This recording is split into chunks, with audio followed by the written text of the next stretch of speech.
Hi everybody, this is Ellman, the blue collar investor, with today's covered call writing question of the day. Today's question comes from John, who lives in Cancun, Mexico. Alan, can you comment and check on the calculations for the following trade in a bear market? So I'm going to lay out now the entire trade that John made, and then we'll talk about it. On 8/24/215, first 100 shares of CRM at 43.80. Right after that, John sold the September $40 call at 5.20 for an initial return of 3.5% and a downside protection of 8.7% of that profit. So far, a really great trade. 3 days later, on 8/27, CRM popped up to 47.73. And John closed the $40 call at 8.50 and then rolled up in the same month to the $45 call, which generated a premium of 3.40. I calculate a share profit of $5 from $40 strike to the $45 strike, an option profit of 10 cents, 5.20 plus 3.40 minus 8.50, on a cost basis of $40. I deducted the intrinsic value of the first option to decrease my cost basis. Okay, well, that's a whole lot of calculating we have to do, John. It's signed John, preacher of BCI options from Cancun, Mexico. John teaches a covered call writing class in Mexico, and more specifically, the BCI methodology. So, John, I want to thank you very much for that. Okay, this is a complicated trade, and as most of you know who follow my books and DVDs and blogs, I am not a big proponent of rolling up in the same contract month. I almost never do it. So perhaps this example can show you one of the reasons why I don't like rolling up in the same month. Let's first review that trade. Okay, on 8/24, we bought 100 shares of CRM at 43.80 and sold the in-the-money $40 call at 5.20. So we have to deduct from that 5.20 the intrinsic value of 3.80. The basic Ellman calculator, or the elite version of the Ellman calculator, will do that for you. And what it'll tell you is that the initial return, time value only, is 3.5%. These are 1 month returns, so that's a very nice premium, with protection of 8.7% of that profit. So far, John entered into a really terrific trade. Now, 8/27, you could see the price popped to 47.73, and John closed the short $40 call at a cost of 8.50 and generated a premium of 3.40 by rolling up in the same month to the $45 call.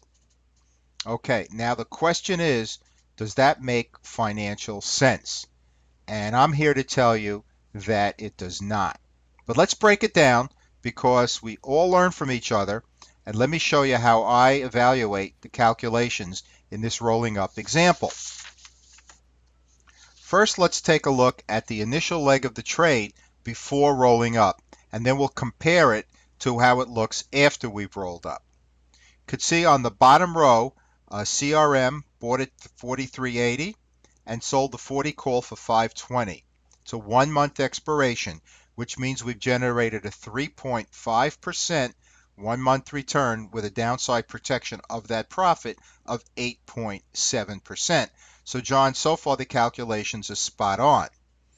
Now, the downside protection before rolling, in other words, when the price of the stock moved up to 47.73, remembering the initial $40 call, that now moves your downside protection of that 3.5% before rolling up all the way up to 16.2%.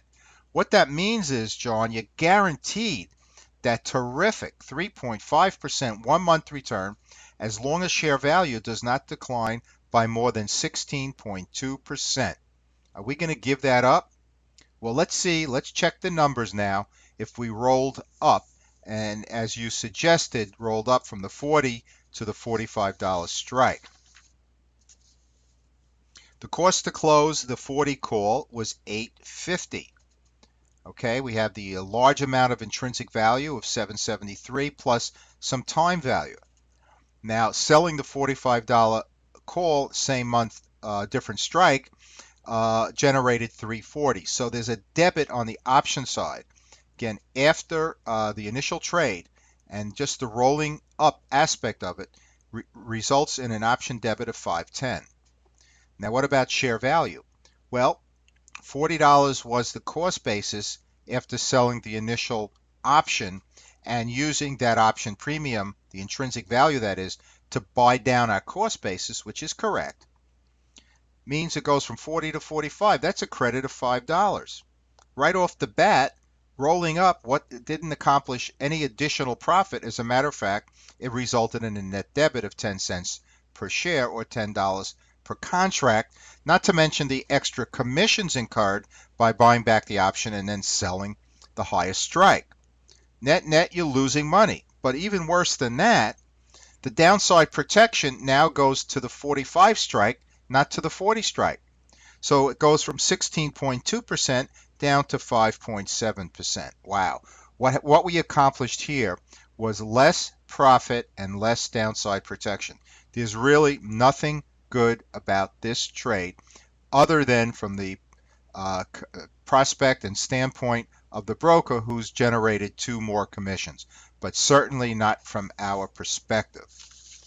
So let's just take a little review of rolling up. It rarely pays to roll up in the same contract month. I mean, even if we rolled up to an out-of-the-money strike, giving ourselves an opportunity for more upside, we're rolling up with a stock that's appreciated dramatically in a short period of time. Do we want to hang our hats on the fact that we need additional appreciation to make more money? I think as a conservative investor, I'd be a little leery about entering a trade like that. And so we're depending on stabilization of the price and further appreciation. What I would do instead, John, is I would have a look at the mid-contract unwind exit strategy when we have a lot of appreciation in a short period of time. And that's a topic for another time. But generally speaking, as the price of the stock goes way up, the time value component of the option premium approaches zero. So we may be able to close this trade at virtually no cost and use the cash generated from the sale of the stock into a new covered call position to generate a second income stream.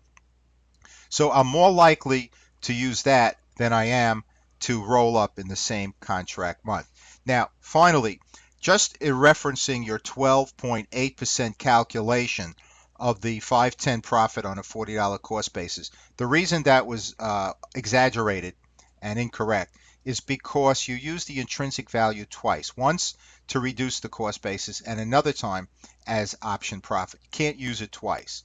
And that just exaggerates your return. And we want to really use numbers that make sense so we can determine whether or not it's a strategy that is appropriate for us.